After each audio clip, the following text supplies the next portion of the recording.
আসসালামু আলাইকুম। আজকের রবিবারের তথ্য অনুযায়ী বাংলাদেশ ব্যাংকের রিজার্ভ $27 বিলিয়ন।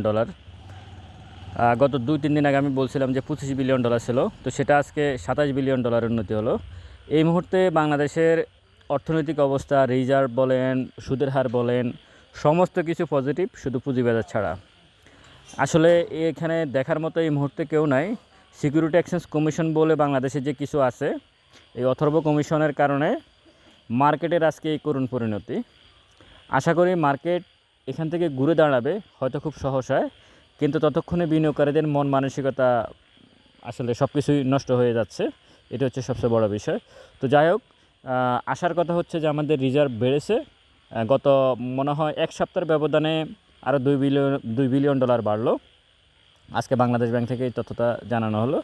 সুতরাং আশা করি খুব সহসায় এই নিউজকে কেন্দ্র করে বা এই ধরনের নিউজকে, পজিটিভ নিউজকে কেন্দ্র করে বাংলাদেশের স্টক মার্কেট ভালো হতে পারে। ভালো থাকবেন সবাই। আসসালামু আলাইকুম।